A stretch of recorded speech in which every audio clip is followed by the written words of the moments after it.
The night sky, the dark blanket above our heads adorned with shining stars extending as far as the eye can see. One of the most appealing and mystifying of all sights. The beauty and the majesty of the universe have inspired awe and reverence in the best brains throughout history.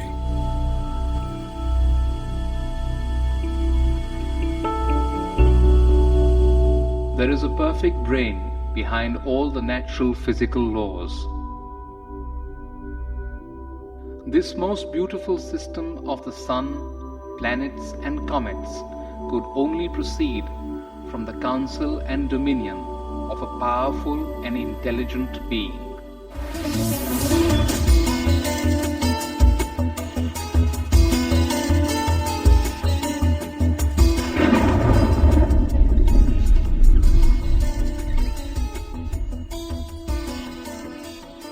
Please describe the symptoms of this manifest world.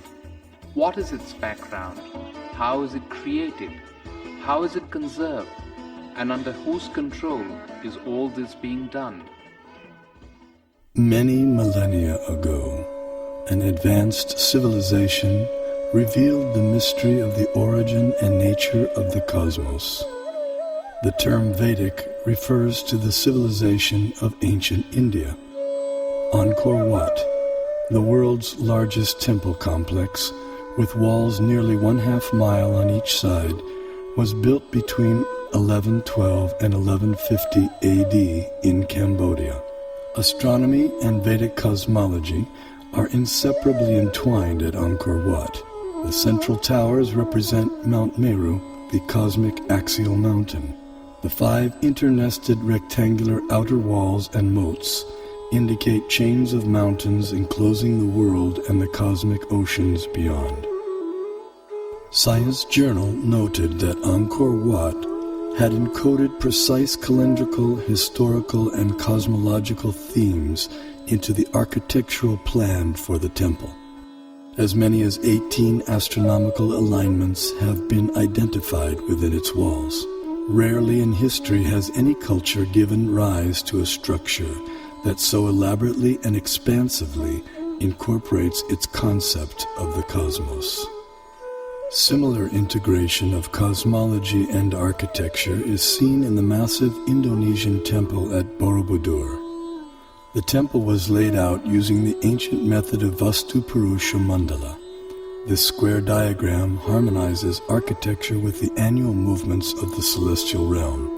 The temple was constructed sometime around 775 AD.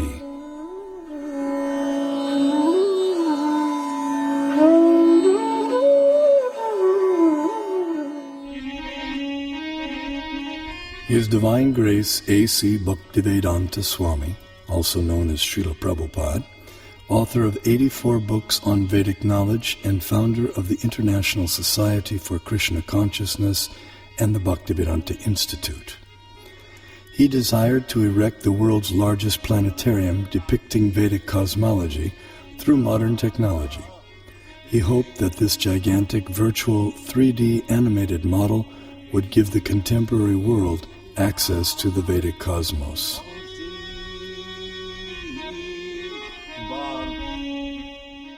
Temple of Vedic Planetarium. We shall show the Vedic conception of planetary system within this material world and above the material world. Vishwanandana Swami, a prominent scholar of Vedic cosmology in the line of Shripad Madhvacharya, feels that the planetarium will expand the horizons of modern cosmological knowledge.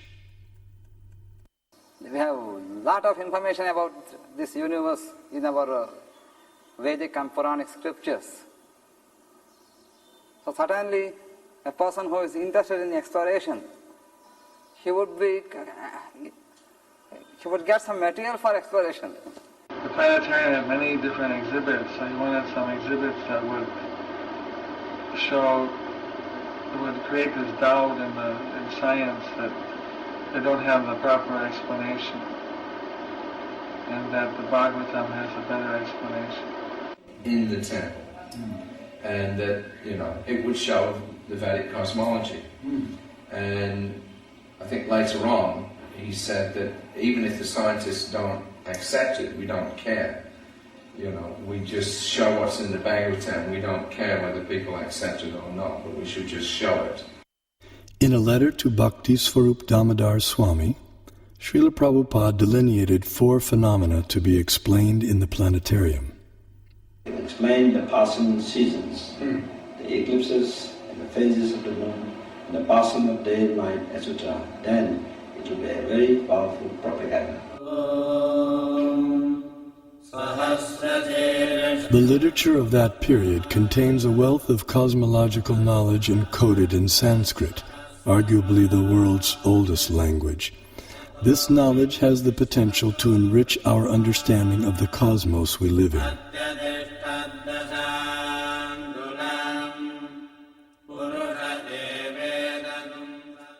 A fundamental principle of Vedic cosmology is the existence of a dual reality, material and non-material. Here we see the non-material sky filled with innumerable planets of permanent stature. Among these, the topmost planet, Goloka, is shaped like a lotus flower, and it is here that the super-intelligent designer of the cosmos, Sri Krishna, resides with his associates.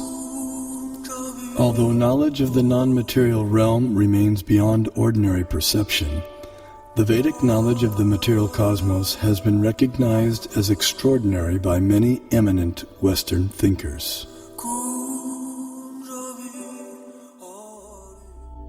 As in Hindu mythology, it is a continual dance of creation and destruction involving the whole cosmos, the basis of all existence and of all natural phenomena. Long before it became a scientific aspiration to estimate the age of the earth, many elaborate systems of the world chronology had been devised by the sages of antiquity. The most remarkable of these occult timescales is that of the ancient Hindus. Indian cosmologists, the first to estimate the age of the earth at more than 4 billion years, they came closest to the modern ideas of atomism, quantum physics.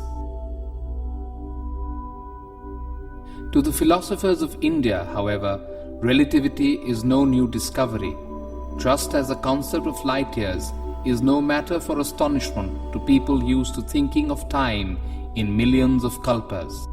A kalpa is about 4,320,000 years. The Hindu religion is the only one of the world's great faiths dedicated to the idea that the cosmos itself undergoes an immense, indeed an infinite, number of deaths and rebirths. Thus, the Vedic literatures answer the question whether the cosmos always existed or it had a beginning. The temporal arena of repeated universal creations and destructions exists in a corner of the non-material sky.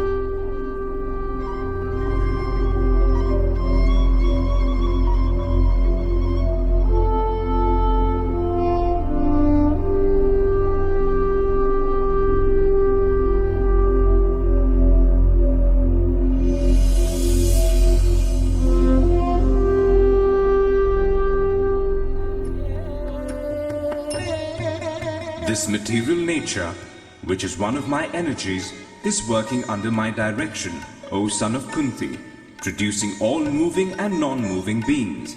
Under its rule, this manifestation is created and annihilated again and again. The only religion in which the timescales correspond, no doubt by accident, to those of modern scientific cosmology. Its cycles run from our ordinary day and night to a day and night of Brahma. 8.64 billion years long, longer than the age of the Earth or the Sun, and about half the time since the Big Bang. And there are much longer time scales still. The material universe works on the principle of relative time. As such, a day of Brahma equals 8.64 billion years by earthly calculation. Since Brahma has passed half of his lifetime thus far, the age of our universe turns out to be approximately 155 trillion years. After another Brahma century, he stirs, recomposes himself, and begins again to dream the great cosmic lotus dream. Here we behold a form of the superintelligent being Vishnu, reclining in mystic slumber amid the causal ocean. When he exhales, millions of universes issue from his body and expand, until he inhales when all the universes return within him. The universe is a sphere encased by successive coverings of the elements earth, water, fire, air, ether, intelligence, and ego. As a coconut has its hard outer shell and inner liquid, so the universe has its outer coverings and an inner space half filled with ocean water. On that ocean, another Vishnu expansion reclined on a serpent bed while being massaged by his consort Lakshmi.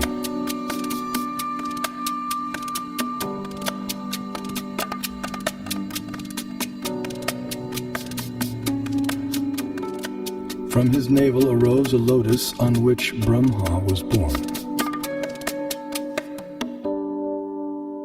Initially, the universe was pitch dark and Brahma engaged in meditation. Then he was empowered to create the universe. This account of creation may appear fantastic to some, but modern scientific theories also require fantastic leaps of faith to explain the origin of the universe. This is evident from the words of eminent physicist Stephen Hawking. Either we have failed to see 99% of the universe, or we are wrong about how the universe began. Vedic cosmology explains that the universe is made up of 14 vertically arranged planetary systems, or lokas. Each system resembles a galaxy and comprises stars, planets, and other celestial bodies. The topmost planetary system is Satyaloka, the abode of Brahma, which is at a height of 1.87 billion miles above Earth. Below this Satyaloka planetary system is the Tapaloka planetary system, the abode of the ascetics, which is at a height of nearly 1 billion miles above the Earth. Here, the ascetics live in a solitary, serene environment conducive for yoga and meditation on transcendence. Their disciplined life of joyous austerity prepares them for returning back to the non-material world.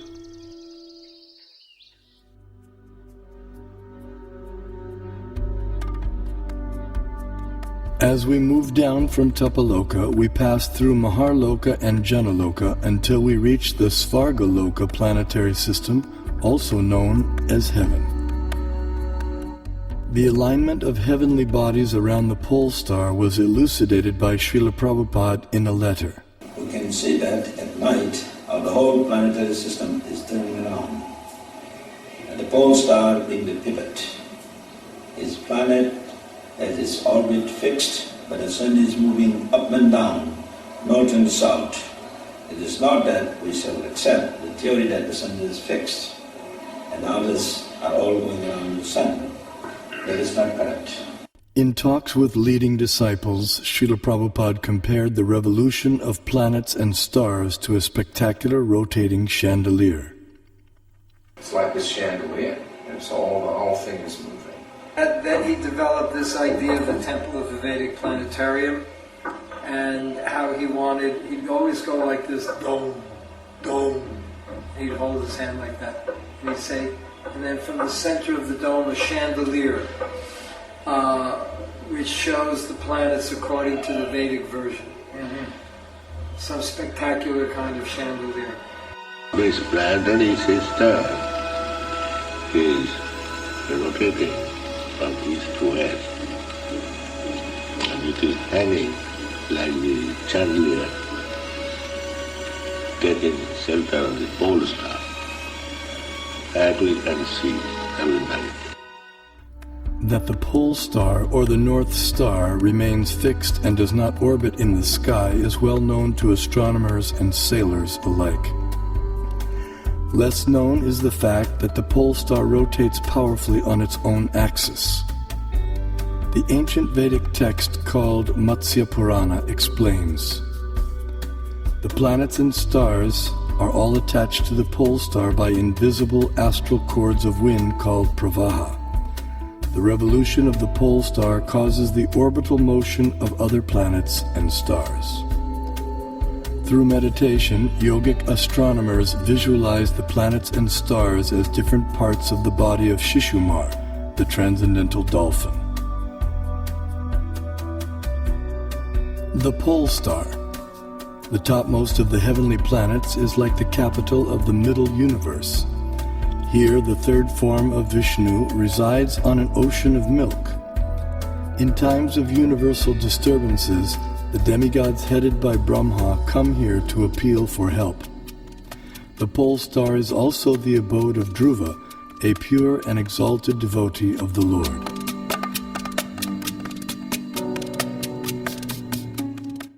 Now let's look at the workings of our solar system. The mainstream scientific notion has been to portray the solar system as heliocentric or sun-centered. In the Vedic geocentric model, the sun, planets, and constellations revolve around the Earth in an approximately 24-hour period. What may surprise many is that a geocentric or Earth-centered model is also capable of explaining the cosmic phenomenon with equal if not better accuracy, as is confirmed by many eminent scientists. Either CS could be used with equal justification. The two sentences, "the sun is at rest and the earth moves," or "the sun moves and the earth is at rest," would simply mean two different conventions concerning two different CS. We know that the difference between a heliocentric theory and a geocentric theory is one of relative motion only, and that such a difference has no physical significance. Obviously, it matters little if we think of the Earth as turning about on its axis, or if we view it at rest while the fixed stars revolve around it. Geometrically, these are exactly the same case of a relative rotation of the Earth and the fixed stars with respect to one another.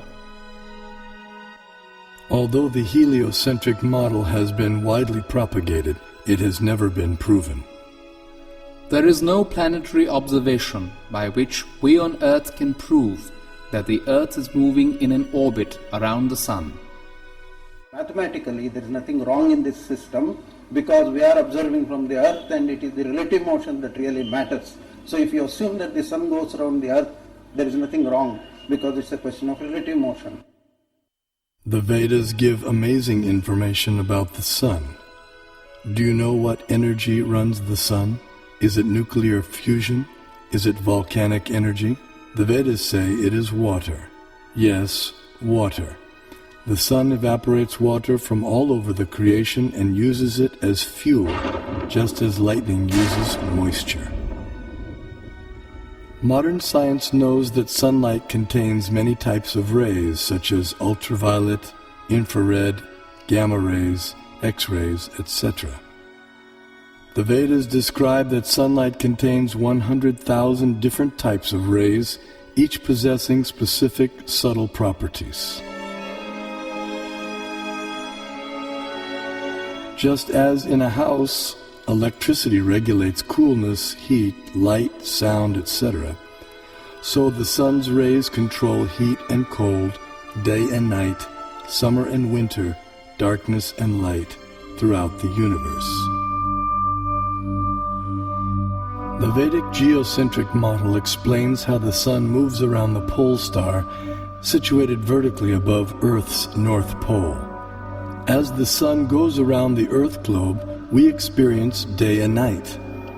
The stationary Earth, unlike the pole star, does not revolve on its own axis, though it is slightly tilted toward the pole star. During summer in the northern hemisphere, the North Pole experiences 6 months of daylight. Conversely, during summer in the southern hemisphere, the South Pole experiences 6 months of daylight. These 6-month periods correspond to a day and night for the demigods living in the heavenly planetary system. Vedic cosmology accounts for this phenomena by the vertical motion of the sun, technically called Uttarayana and Dakshinayana. The sun moves upward on an incline for half a year and then downward for the next half. This motion produces two effects on Earth, namely the changing of the seasons and the varying durations of day and night. Ordinary vision sees the sun to be a mere globe of fire. However, celestial vision reveals a personality residing over the sun. His name is Vivasvan, and he rides on a golden chariot pulled by 7 divine horses at a speed of 16,000 miles per second.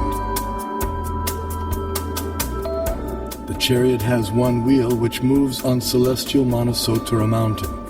The horizontal shaft is linked to the axial hub of the universe, Mount Meru, and the diagonal shaft is linked to the pole star. With each circular path, the wheel gradually moves laterally inward for 6 months and then outward for 6 months. Similar to the chariot's vertical motion, this lateral action fine-tunes seasonal changes on Earth. When the orbital motion of the sun is viewed from above, its illumination is seen to extend out to half of the greater Earth plane.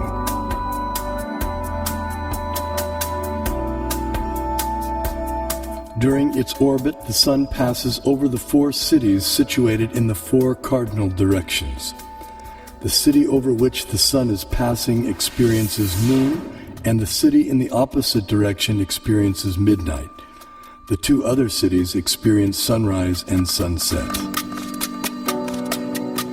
The Zodiac is a conceptual celestial plate encompassing the entire sky.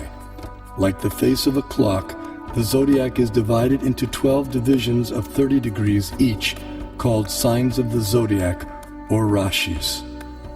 Each named according to the constellation of stars residing within them. These signs serve as a set of reference markers for measuring the movements of the moon, sun, and the planets. The Zodiac completes one clockwise revolution of 360 degrees in every 24-hour period. The moon travels through the Zodiac, but due to its slower angular velocity, it completes only about 347 degrees in 24 hours, falling behind by about 13 degrees. The day after the new moon day, we see one moon phase. The next day, the moon again completes 347 degrees, and we see the moon in its second phase.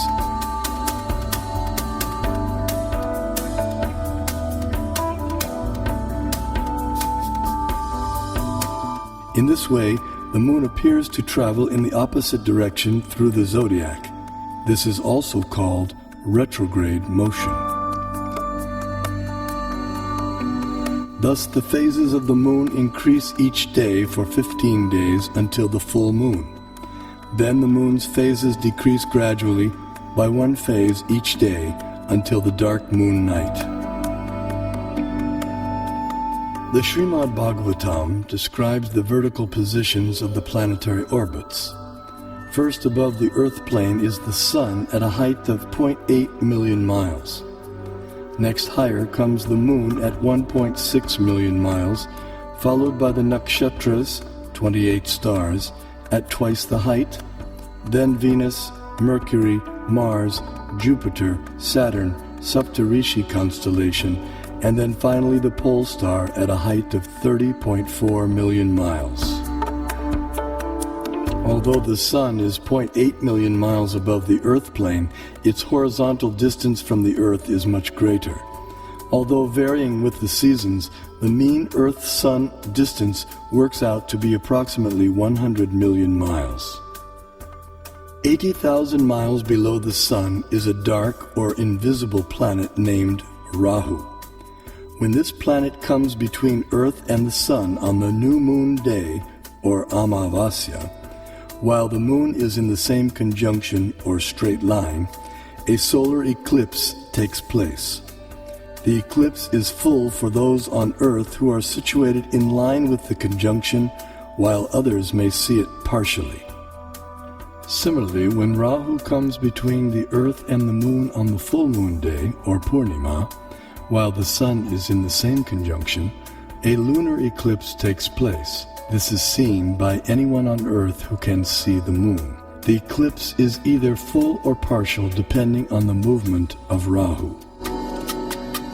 At least 5,000 years ago, the Vedas were able to predict eclipses precisely. This science is still used today with the same extraordinary accuracy.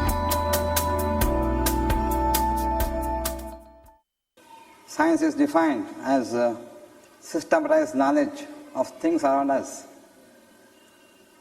So if we prove that Vedic cosmology is systematized knowledge, that would prove, in other words, scientific nature of Vedic cosmology. Modern cosmic science is only a few centuries old, whereas our Vedic cosmology is several thousands of years old. So the modern science certainly cannot be a base for ancient Vedic cosmology. Vedic cosmology presented from the Vaishnava point of view and as based on the Vedas, we will find appreciation by real scientists because it has its own scientific basis. Science has always changed. Over the centuries, one theory after the other has come and replaced the former theory. And what is prevalent, everyone has accepted. But Vedanta doesn't change. Do you say that these modern scientists have found out everything in this universe? They have not explored all the possibilities in the field of cosmology. Only they have explored to some extent. They have seen through this Nalika Yantra or the telescopes and microscopes, etc., which are having their own limitations. And people getting the information through limited devices, can they say they know everything? I don't agree with this particular point at all. Kepler put Sun at a distance of 30 million miles from Earth, but the modern scientists placed the same Earth at a distance of 93 million miles. In 1930, Pluto came into existence. 2006, it vanished. To realize the vision of the Vedic planetarium, Srila Prabhupada wanted a diagram depicting the structure of the universe. To this end, he engaged devotees and artists in drawing maps according to Srimad Bhagavatam. Those three, and I was doing maps. We had some big pieces of paper, and then after this, I was there for discussions, and I would take some notes, and then try to make these maps. They were present sometimes while I was making the maps. Other times I would make the maps on my own. And I only think there were about 3 or 4 maps of Bhumandala. But, so I made this one big map. One of the maps was the concentric overview of Bhumandala. Simultaneously, Srila Prabhupada sent out leading students to find a competent Vedic astronomer. After extensive searching throughout India, finally on April 30th, 1977, a reputed South Indian pundit was brought to Bombay, India to meet Srila Prabhupada. In the 5th canto, there is a description of the planetary system. Yes. So we want a diagram to kindly help us.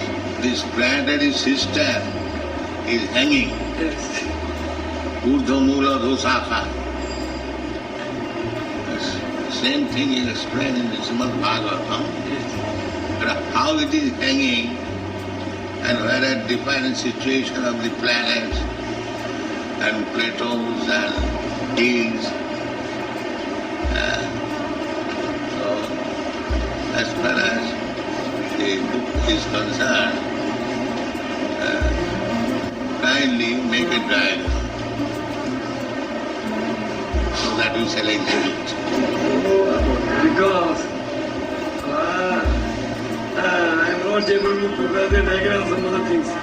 And during that summer of 77, Prabhupada had a lot of meetings with him and Tamal Krishna Maharaj to discuss how to do this Vedic planetarium. And they actually sent people out, they tried to get people from South India. There was a lot of effort that was made, to try to get a good concept of how to present it. But they couldn't find anybody who was able to do it, at least not to Prabhupada's satisfaction. So it was one of the things that Prabhupada left with us. Srila Prabhupada's desire for the diagram was not to go unfulfilled. That elusive map was discovered by Srila Prabhupada's disciples at the holy village of Melakote, some 50 kilometers north of Mysore, Karnataka in India. This diagram accurately depicted the entire cosmology of Srimad Bhagavatam in an ingenious yet simple rendering. The person through whom it was revealed to the world was the 19th century scholar saint Tiruvenkata Ramanuja G.R. Swami. Born in Sri Perumbudur, Tamil Nadu, Tiruvenkata Swami went on to become an acharya or spiritual leader in the preceptorial line known as the Sri Sampradaya.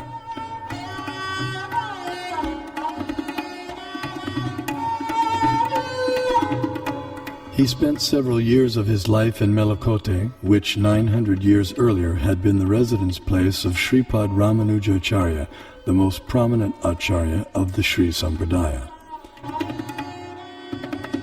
At Melakote, in the 1,000-year-old temple, Tiruvenkata Swami studied and taught the Vedas and also worshipped the deity of Tirucheluva Narayan.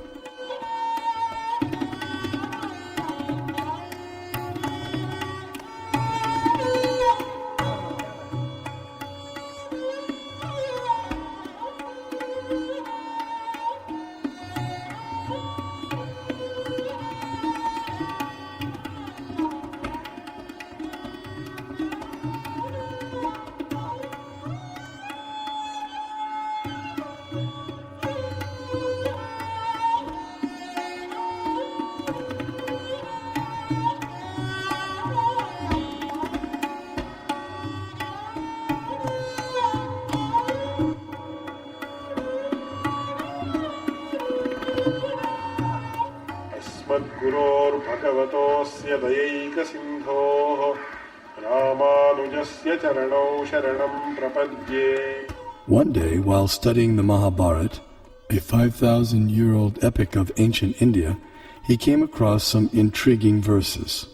In the 5th chapter of Jambu Kanda, Bhishma Parva of Mahabharata, it is said, Sudarshanam pravakshami dvipastu gurunandana parimandalo maharaja dvipoyam chakra samstita yato hi purusha pashyet darshanam mukhamatmana evam sudarshana dvipo drishyate chandramandale dviramshe pipalastatra dviramshe cha saso mahan sarvaushadhi samavayes sarvatap parivarita. This Bharat Khanda is called Sudarshana Dvip, since it looks beautiful to the eyes of the onlookers. Being circular, it looks like the disk of the Lord, and it is attached to cyclic time in the form of a disk presided over by Lord Sudarshana. Bharat Khanda is in the form of a globe, since all of its 4 corners are rounded like the bale fruit. When viewed from the moon, half of Bharat Khanda appears like the rabbit and a small peepal leaf, while the other half appears in the form of a big peepal leaf, with all of them surrounded by varieties of vegetation. Pondering the verses, he became perplexed. What on earth can a rabbit and peepal leaves have to do with geography or cosmography? As he sought to understand their meaning, he contemplated, meditated, and prayed.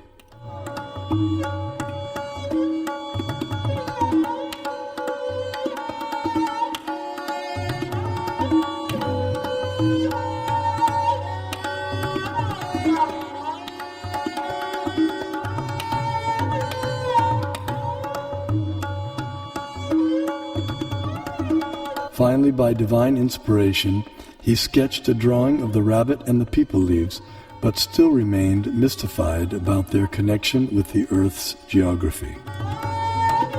Suddenly it dawned on him that if the drawing was turned upside down, the rabbit perfectly corresponded with Europe, Asia, and Africa, while the people leaves corresponded with North America, South America, and Australia. These continents comprise our Earth, which the Mahabharata calls Bharatkanda. Vishnu Purana also describes the Earth as Bharatkanda and gives its diameter as 8,000 miles. The Earth is also referred to by the name Bharatkanda in the invocation Sankalpa mantra chanted by Brahmana priests since time immemorial up until the present day. Jambudvipe Bharatavarshe Bharatakande Meroho Vedic cosmology gives descriptions of the entire cosmos, including its subtle features. Perception and access to these subtle features, however, requires karmic qualification. Consequently, much of the cosmos described earlier, as well as parts of the cosmography about to be described, are imperceptible and inaccessible to us earthly inhabitants. Bharatkanda is one of the 9 islands of the larger and originally bow-shaped Bharatvarsha, which was divided by the sons of Sagara. Being completely surrounded by water, the islands are mutually unreachable. In the Vedas, Bharatkanda, our Earth, is also referred to by other names such as Sudarshan Dvip, Kumarika Dvip, and Navadvip.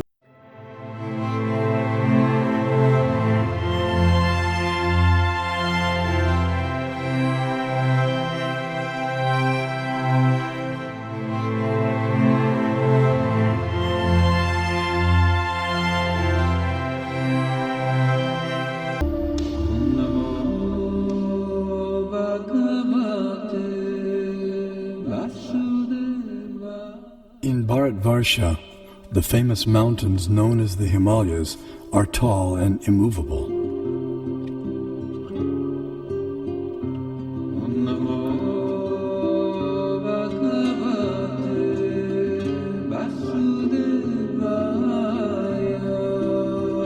Here we find an abode of Lord Shiva, the greatest of the demigods.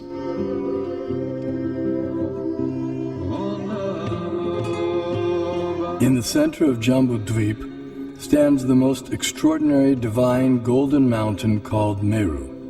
Meru is shaped like an inverted cone, and it is the sporting place for the demigods. Around Meru are many supporting mountains called Kesara. Jambudvipa is 0.8 million miles in diameter and is surrounded by the saltwater ocean of the same width. On top of Mount Meru is a resort of Brahma called Manavati.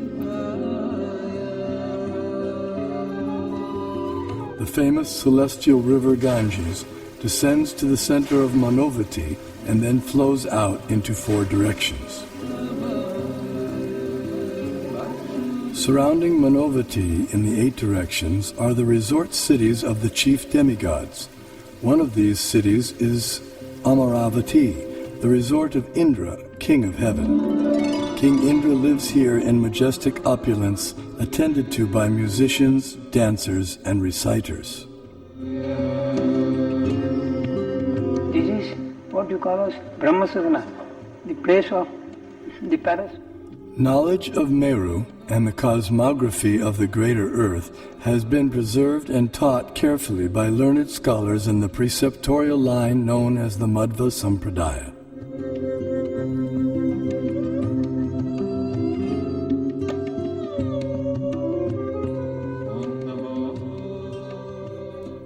The greater earthly planetary system extends out to the edges of the universe and has a diameter of 4 billion miles. Known as Bhumandala, shaped like a lotus flower, it has 7 concentric islands and oceans with Mount Meru as its pericarp.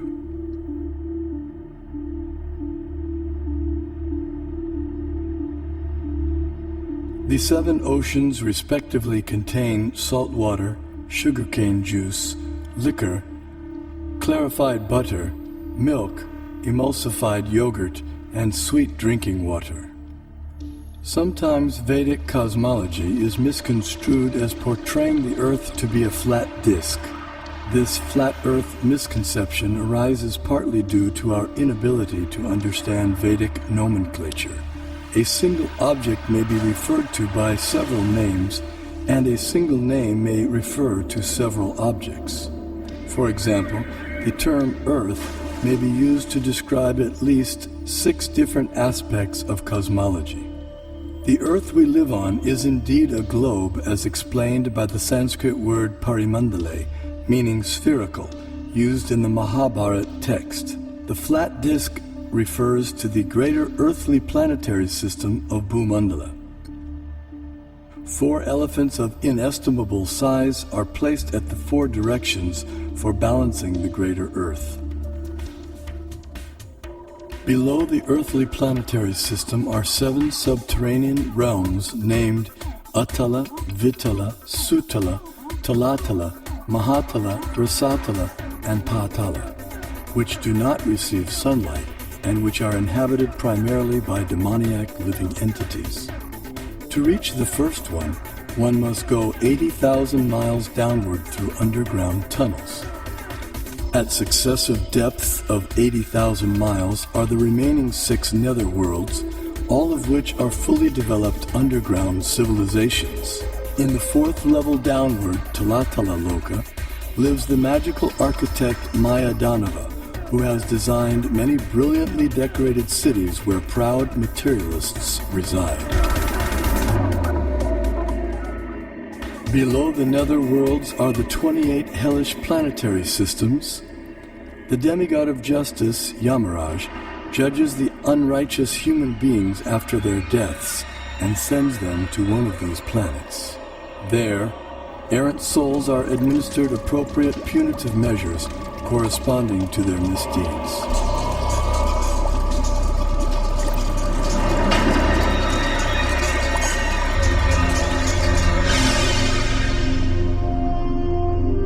The earthly and subterranean planetary systems rest upon one of the hoods of the gigantic divine serpent, Shesha. Shesha in turn is held up by the colossal transcendental tortoise, Kurma. And Kurma resides in the ocean that fills half the universe.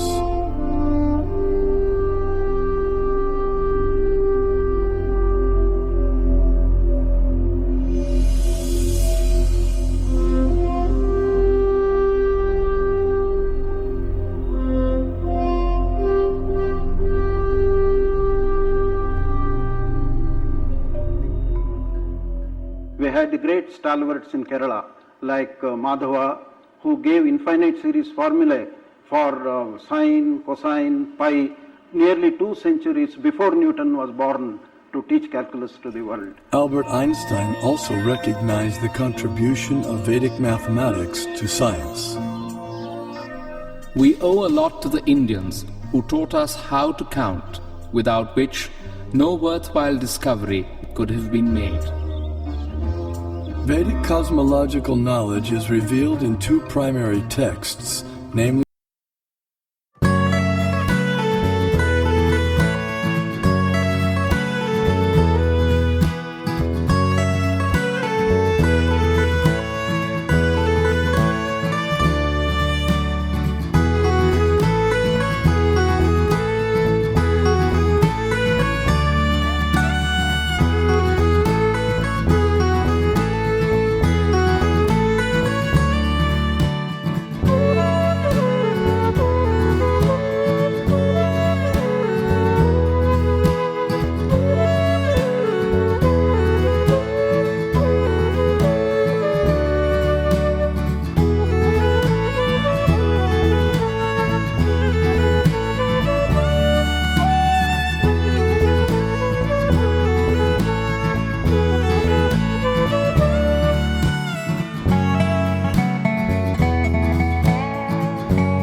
So he said, kind of half jokingly, okay, you can help finance. And then we all laughed, myself and some of the other devotees had a good laugh. And just at that moment, someone took a picture. So at home, I have that picture sitting on my desk. So at that moment, Prabhupada planted the seed that I should be involved in helping to finance the Temple of Vedic Planetarium. So 30 years later, here I am.